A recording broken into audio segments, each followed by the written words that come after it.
What's up, guys? Welcome to the studio. My name is Dankenstein, and today we're going to be talking about sound design.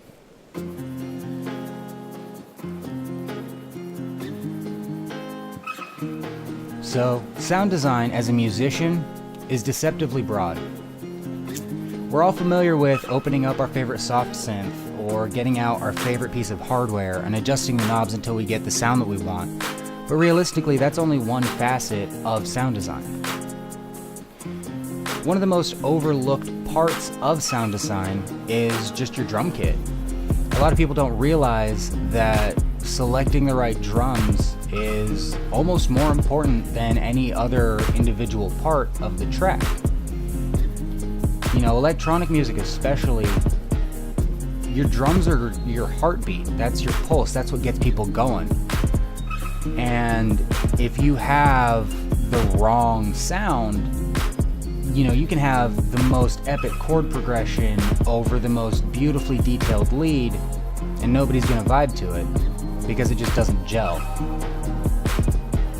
Something that I find incredibly helpful when selecting my drum samples is I have in my mind an idea of where I want the track to go.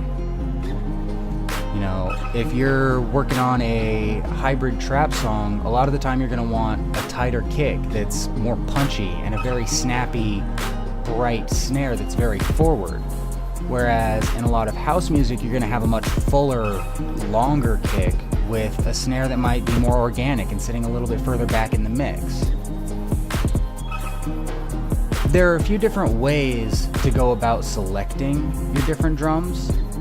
I personally like to start there. You know, I'll get a clap, my kick together, my snare, my hi-hats if that's being used, and I'll kind of build the track from my drum samples. And I'll let them show me what kind of sounds and how to process those sounds to be able to tell my story. I know a lot of Ableton users also like to use what are called 128s, which is a combination of the drum rack and a sampler and 128 different samples. You know, you get to hear maybe this kick sounds better than that kick, or this hi-hat sounds better if it's open, or something along those lines. There's really an endless number of ways to select your drums. And at the end of the day, you just have to do what works best for you and helps you tell the story that you're trying to get across.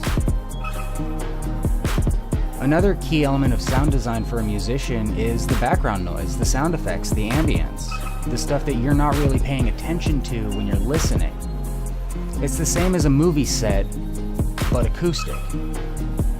You know, you're using these different sounds to put your listener into an environment that sets the stage for the story that you're going to tell. You don't want to be using a dark, contemplative, sad sample to set your atmosphere if you're doing a really happy, upbeat, and, you know, vibrant pop song. Bearing that in mind will really help you convey the atmosphere and the type of story that you're trying to tell. Now, finally, we're going to come to the exciting part, the most familiar part for most of us, and that's going to be creating your lead sounds. Now, this is where we're opening up our synthesizer and we're getting that growl, we're getting that plucky lead.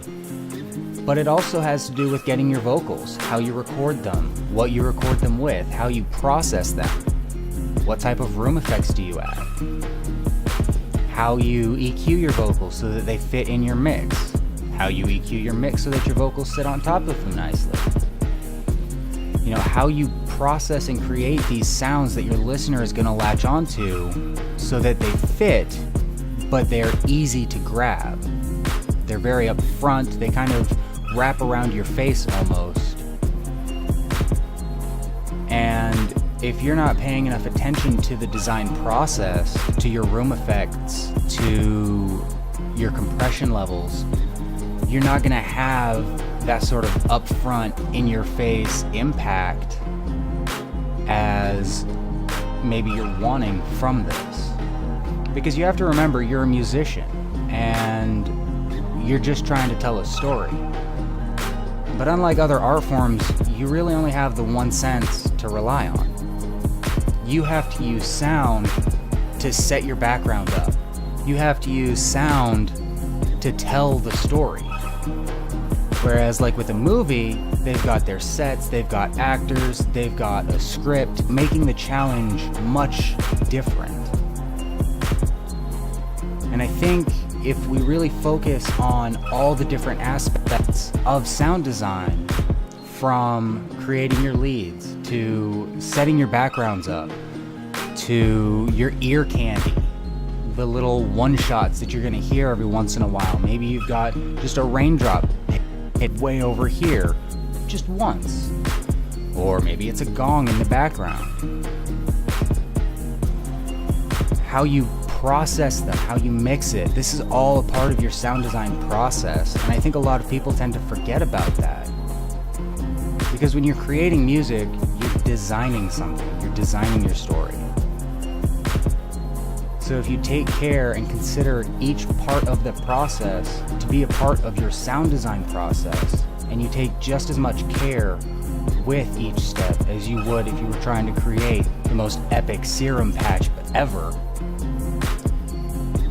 you'll find that the quality of your music increases drastically in a very short period of time. Alright, so that concludes our discussion on sound design for the day. If you liked it, go ahead, hit that like button, hit that share button. It really means a lot to me. If you made it this far in the video, we're going to go ahead and leave the black checkmark emoji down below. If you like the track that was playing in the background, that's going to be posted exclusively to my YouTube channel until a point that I decide to put it on some sort of compilation album. The link will be down below for you to listen to it and enjoy it at full volume, fully mastered, and not just kind of quietly in the background. Anyways, thank you guys so much for watching, and as always, I will see you in the next video. Peace.